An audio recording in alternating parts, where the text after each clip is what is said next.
শেখ হাসিনার বিচারের বিষয়ে হিউম্যান রাইটস ওয়াচ একটা বিবৃতি দিয়েছে। সেখানে তারা পরিষ্কারভাবে বলেছে যে হাসিনা কামালের বিচারে আন্তর্জাতিক ন্যায় বিচারের মানদণ্ড পূরণ হয়নি। তার মানে বলছে যে বিচারটি সঠিক হয়নি। কেন হয়নি তার একটা বিস্তারিত তারা ব্যাখ্যা দিয়েছে। দর্শক, মানে দেখেন, আজকে হিউম্যান রাইটস ওয়াচের এই বিবৃতিটা একেবারেই বলা যায় শেখ হাসিনা বা আওয়ামী লীগের পক্ষে। এই হিউম্যান রাইটস ওয়াচ গত 15 বছরে যতবার বিবৃতি দিয়েছে সবগুলি ছিল শেখ হাসিনার সরকারের বিরুদ্ধে। এবং তখন রীতিমতো বলা হতো যে হিউম্যান রাইটস ওয়াচ এই সংগঠনটা অর্থাৎ HRW হচ্ছে বিএনপি জামাতের অঙ্গ সংগঠন। কত রকমভাবে তারা ভর্ৎসনা করেছে, নিন্দা করেছে।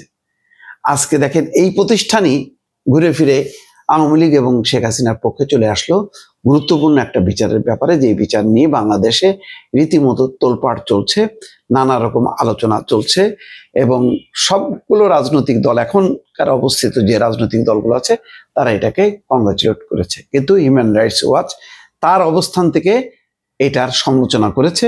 তবে তারা বলেছে হত্যাকাণ্ড সংঘটিত হয়েছে, এটার যথাযথ ন্যায় বিচার হওয়া উচিত ছিল এবং তারা পরিষ্কারভাবে বলেছে যে 1400 মানুষের মৃত্যু এবং তাদের যেই স্বজনদের বিচার পাওয়ার অধিকার আছে, কিন্তু বিচারের প্রক্রিয়া নিয়ে আপত্তি তুলেছে হিউম্যান রাইটস ওয়াচ।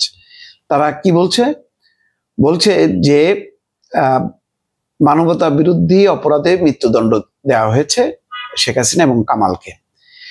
দুজনের অনুপস্থিতিতে হওয়া এই বিচার আন্তর্জাতিক ন্যায় বিচারের মানদণ্ড পূরণে ব্যর্থ হয়েছে এবং এই জন্য উদ্বেগ প্রকাশ করেছে HRW, হিউম্যান রাইটস ওয়াচ।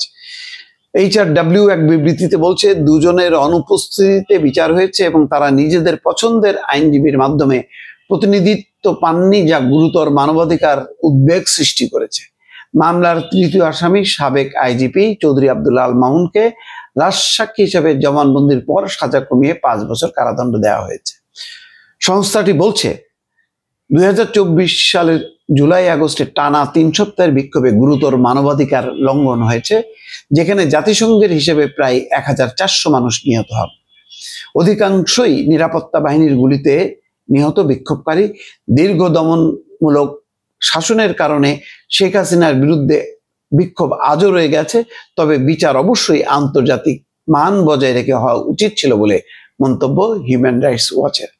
মামলা 3 আসামির বিরুদ্ধে অভিযোগ ছিল বিক্ষোভকারীদের উপর সংগঠিত আক্রমণ, নিরাপত্তা বাহিনী এবং দলীয় সমর্থকদের দিয়ে ব্যাপক দমন পীড়নের নির্দেশ, ড্রোন, হেলিকপ্টার এবং প্রাণঘাতী অস্ত্র ব্যবহারের অনুমতি এবং নিরাপত্তা বাহিনীর 3টি হত্যাকাণ্ড ঠেকাতে বা শাস্তি দিতে ব্যর্থ হওয়া।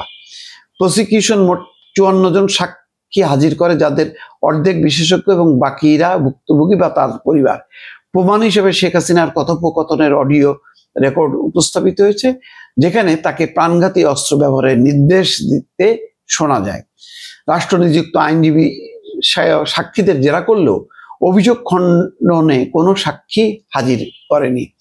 সংস্থাটি বলছে আত্মপক্ষ সমর্থনের সুযোগ, সাক্ষী জিজ্ঞাসাবাদের অধিকার এবং নিজের পছন্দের আইনজীবী পাওয়ার অধিকার এসবই আন্তর্জাতিক ন্যায় বিচারের অংশ, যা এই মামলায় রক্ষা করা হয়নি।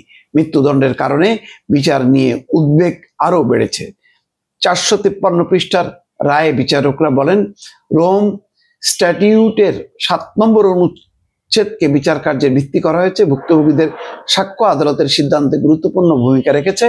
রায়ে উল্লেখ করা হয়, সাম্প্রতিক এক সাক্ষাৎকারে শেখ হাসিনা নিরাপত্তা বাহিনীর শৃঙ্খলা ভঙ্গ উল্লেখ করলেও তিনি নিজের নেতৃত্বের দায় স্বীকার করেছেন।